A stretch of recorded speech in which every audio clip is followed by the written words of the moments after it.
Do'stlar, hammaga assalomu alaykum. Hozir ijtimoiy tarmoqlarda tarqalayotgan mana bu videoga ko'zim tushib qoldi. Unda Abror Muxtor Ali yaqinda chiqqan Kitobxon akaga, kitobni targ'ib qilayotgan akaga o'zlarini negativ fikrlarini bildirib o'tib ketibdilar.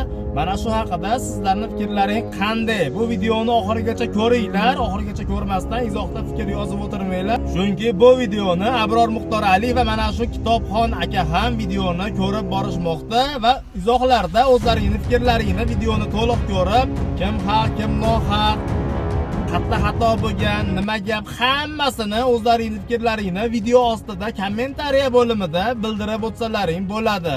Ana bo'lmasa videoni bez komment qo'yib beraman, boshladik. Ko'p kitob o'qigan odamning aksariyati doldur bo'lib qoladi. Hali yaxshi ishlamay bo'lib qoladi. Ko'p kitob o'qish maqsad emas o'zi. Maqsad to'g'ri kitob o'qish. Men rohiblar, shamanlar va domlalarni juda yoqtiraman. Men ularni soliqlardan ozod qilib, oltin kumush payzalar beraman dedi. Nima uchun unday deysiz? Ular meni xalqimni cho'pchaklarga ishontirib, menga bo'ysunuvchan qilib beradi.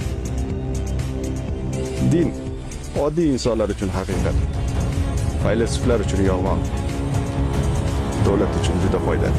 Odamlar nima uchun kitob o'qimay qo'ydi? Odamlarga kitob kerak emas. Ularga keragi yo'q. Ularga Aristotel aytgandek, haqiqatdan ko'ra ko'proq yolg'on yoqadi. Yolg'on chiroyli va ishonarli bo'lishi kerak. Haqiqat faqat ayrim insonlargagina kerak. Agar siz ularga haqiqatni aytib bersangiz, ular sizni parchalab tashlashadi. Yolg'on chiroyli-da, yolg'on ko'proq yoqadi. Masalan, yolg'on nima? Katta uy, tog', shashlik, jarkob. Buning uchun kitob o'qishimiz kerak. Qiro. O'qimasak tafakkurimiz ham rivojlanmaydi. Qo'pol qilib aytganda, bu dunyoga biz o'lgani keldik. Tirik kitob degan narsani odamlar reklama qilib yotibdi. Bu Umid degan do'stimiz bor, u podkast qilib uni olib chiqdi. Bizda kitob masalasi, kitob o'qishlik muammosi bo'lganligi uchun uni ko'pchilik juda ko'p kitob o'qigan ekan deb qarsak cholishdi. Bu yaxshi. Kitobni targ'ibotiga yaxshi. Lekin kitobni tahlil qilib o'qimasa, nima foyda, nima zararligini ajratmasa, ko'p kitob o'qishlik zarar beradi odamga. Ko'p kitob o'qigan odamning aksariyati doldur bo'lib qoladi. Hali yaxshi ishlamay bo'lib qoladi. Ko'p kitob o'qish maqsad emas o'zi. Maqsad to'g'ri kitob o'qish. Men rohiblar, shamanlar va domlalarni juda yoqtiraman. Men ularni soliqlardan ozod qilib, oltin kumush payzalar beraman dedi. Nima uchun unday deysiz? Ular meni xalqimni cho'pchaklarga ishontirib, menga bo'ysunuvchan qilib beradi. Din oddiy insonlar uchun haqiqat, faylasuflar uchun yolg'on, davlat uchun juda foydali. Endi u odamni kitob ko'p o'qigan deyishyapti. Meni bilishimcha u kitob ko'p o'qimagan. Battan sitatlarni yodlab olgan.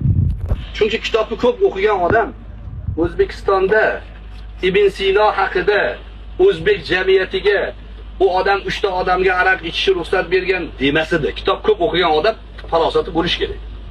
To'g'rimi? Ibn Sinoni haqida bir o'rus yozgan narsani gapirishi bu odamni ko'p kitob o'qimaganiga dalil. O'ruslarni qanaqadir iqtibosini o'qib olgan. Chunki bizda SSR davrida Ibn Sino qochgan, musulmonlar odamni qornini yorish taqiqlagan degan gapni singdirishgan. Unaqa emaski. Birinchi bo'lib operatsiyalar musulmonlar qilgan. Operatsiya asbob anjomlarini birinchi bo'lib Ibn Haysamga o'xshagan ulug'lar taklif qilgan. Ular insonni tibbiyotida birinchi qadam tashlashgan. Ibn Sinoni muammoga uchratgan narsa uni tibbiyoti bo'lmagan. Ibn Sino o'sha davrlarda muammoga uchragan bo'lsa, falsafasi bilan, faylasuf bo'lgan. Falsafasi bilan muammoga uchragan siyosiy ma'noda. Lekin uni musulmonlar ta'qib qilmagan, musulmonlar uni o'ldirmagan yoki quvmagan. Endi shu odamga shunaqa deyapti. Qayerdan oldingiz? Men yozdim izohlariga o'zim. Qayerdan oldingiz? Bu keltiring javob. Payg'ambarimiz undoq deganlar, shayton undoq degan. U hadis emas u. Siz ham tagibdasi yozibdi. Nima bitta hadis bo'lmasa ham, baribir chiroyli narsa aytayapti-ku deydi. Yo'q. Payg'ambar aytayapti deganda chiroyli narsa u o'tmaydi. Payg'ambar aytmagan gapni aytdi deyish juda xatarli narsa. Allohning nomidan gapirish u. Payg'ambarlik da'vo qilish u. Payg'ambarning gapi vahiy hisoblanadi bizning e'tiqodimizda. Buni juda ehtiyot bo'lish kerak. Payg'ambar aytdi deyish uchun Sanat kerak. Buxoriy aytdimi, keltirdimi, Muslim keltirdimi? Buni bilish kerak. Uni aytib o'ryapti. Boshqa anaqani ham bugun qo'yib qo'ydim. Imom G'azoliy degani bo'lgan ekan. Matematikani shayton ilmi degan ekan. Voy. G'azoliyni o'qimagan, ko'rmagan tanimaydi ham shu odam. Kitob o'qigan odam G'azoliyni biladi. G'azoliy butun boshli falsafa tortishuvlariga nuqta qo'yib, odamlarni moddiy ilmga, matematikaga, ximiyaga, fizikaga, biologiyaga tortgan odam. Chiqib olib nima deydi? Matematikani shayton ilmi deganda deb. Hatto aytgan. Vladimir Ilich Lenin aytgan desa kerak. Maksimum. Kitobni targ'iboti to'g'risida tirik kitob deb bir podkast qilishib, Xayrullo degan bir yigitni ko'p reklamasi chiqdi va uni kitob targ'iboti uchun qilgan harakatini har doim qo'llab-quvvatladik. Qarsak ham chop qo'yay, qarsak chaldik. Kitobni targ'ibotigina yaxshi u kishini tasavvufida qilayotgan ishlarida.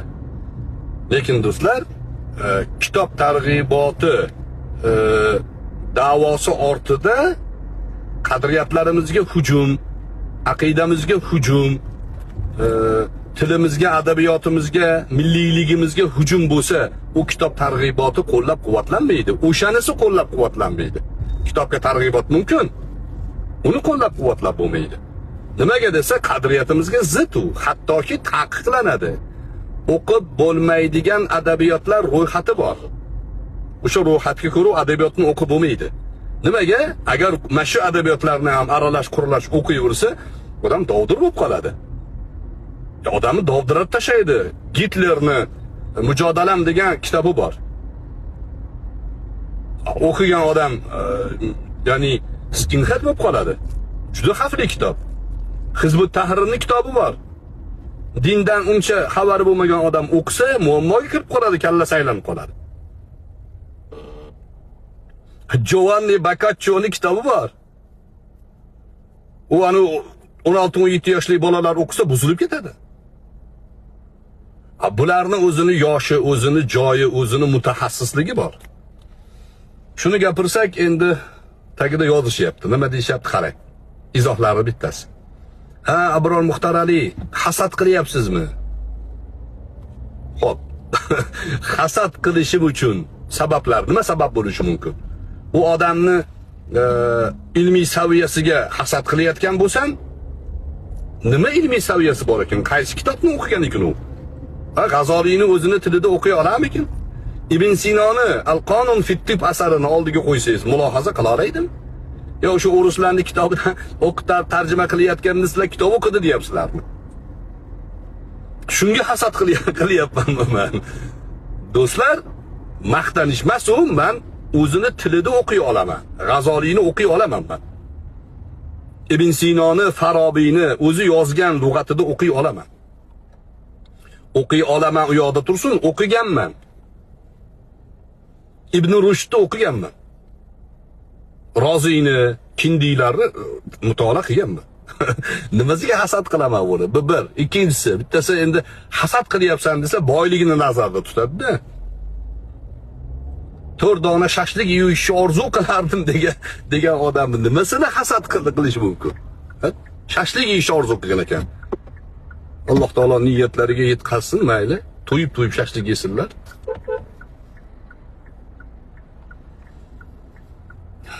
Nimaga hasad qilaman do'stlar? Nima uchun gapirdim? Qadriyatga hujum bo'layotgani uchun gapirdim men. Qadriyatga hujum bo'lyapti. Nima emish? G'azoliy matematika shayton ilmi deganimish. Tanisanglar, borib so'ranglar Xayrullodan. Qayerda aytgan G'azoliy? Men kitoblarini topa olmadim. Bularni o'qimagan, o'rganmagan odam bitta rus tilidan tarjimani o'qib olib, G'azoliy matematikani shayton ilmi degan desa, unga raddiya beramiz-da. Kim bo'lishidan qat'iy nazar. Bizni kuzatib yurganlar ko'ryapti-ku, men tarixchiman degan odam Qutaybaga noto'g'ri ma'lumotni Qutayba haqida gapirsa qarshi chiqyapmiz-ku, raddiya beryapmiz-ku. Bizni do'stlar, bu bizning ishimiz bu bizni. Bundan pul olmaymiz. Bundan biz xalqimizni ziyoli bo'lishligini, biroz ilmiy ma'rifatli fundamentga ega bo'lishligini maqsad qilganmiz. O'sha maqsadimiz asosida gapiryapmiz. U Xayrullohni nimasiga hasad qilamiz? Nimasiga?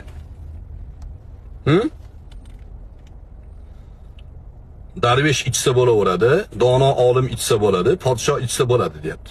Ibn Sinoga to'nkayapti. Ibn Sinoning asarlarida uni ziddi bor, qarshi.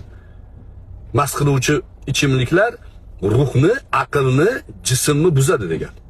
Jigarga eng katta zararli narsa shu degan, ichimlik degan. Mast qiluvchi ichimliklar degan. Mana shu narsalarni noto'g'ri gapirganda qarsak chalishimiz kerakmi? Hamma qarsak chalayotgan narsaga qarsak chalishimiz kerakmi? Yo'q, noto'g'ri joyini noto'g'ri deymiz. Kitobni targ'iboti, eyvalloh, kitob targ'iboti qilishimiz kerak. Do'stlar, men ko'p gapiryapman. Alisher Navoiy kutubxonasiga borib ishonmasanglar tekshirib ko'ringlar. U yerda rus kampirlar bor. 101, 107 yoshga kirganlar. Undan ham ko'proq yoshga kirishadi. Nimaga bilasiz ularmi? Ularga 107 yoshga kirishdi. Ular kitob o'qiydilar va davomini bilgilar keladi. Bizda yomon narsalar nima bilasizmi? Amaqimni gapirib bering. Pensiyaga chiqib olganimizdan keyin uyda o'tirib qolamiz va zerikishni boshlaymiz. Yaqinda bir shogirdim gapirib qoldi-da, ustozimga savol berdim. Ustoz, bu kitoblaringizni qachon o'qib bo'lasiz? Qachon bu tamom bo'ladi? Birinchidan kitoblarim aynib qolmaydi. Ertaga pensiyaga chiqaman-ku, nima qilaman? Kitoblarimni o'qib o'tiraman. Agar kitob o'qimasangiz, uzoqqa yetib borish qiyin. Yana bir narsani gapirib beraman, Mirza Karim Norbekovning gaplari. Bir kuni Mirza Karim Norbekov otasiga savol berdi. Ota, nima uchun siz do'stlaringizga qo'shilmaysiz? Do'stlaringiz juda chiroyli, kostyum shimlari bor, mashinalari bor. Siz yosh bolalar bilan o'ynaysiz dedi. O'ynaysiz dedilar. Otam savolimga javob qaytarmadi. Oradan 30 yil vaqt o'tdi. Otam savolimga javob qaytardi. Bolam, esingdami shu bunaqa savol bergan edik? Ha, ota, esimda, shunday savol bergan edim. Otam aytdilar. Shu havas qilayotgan do'stlarim qayerda? Ada, bittasi ham qolmadi, hammasi o'lib bo'ldi, bitta siz qoldingiz. Bolam, bilarmiding meni astmam borligini? Bilarmiding meni yuragim bir marta infarkt bo'lganini? Agar men u do'stlarimga qo'shilganimda nima bo'lardi? Ular kasalliklar, muammolar to'g'risida gapiradilar. Men ham uzoqqa bormasdan ketgan bo'lardim. Meni yosh bolalar bilan o'ylaydi deding. Bilib olgin, bolam, haqiqiy hayotda yosh bolalar yashaydi. Ular hech qachon o'lim, kasallik va muammolar haqida gapirmaydilar.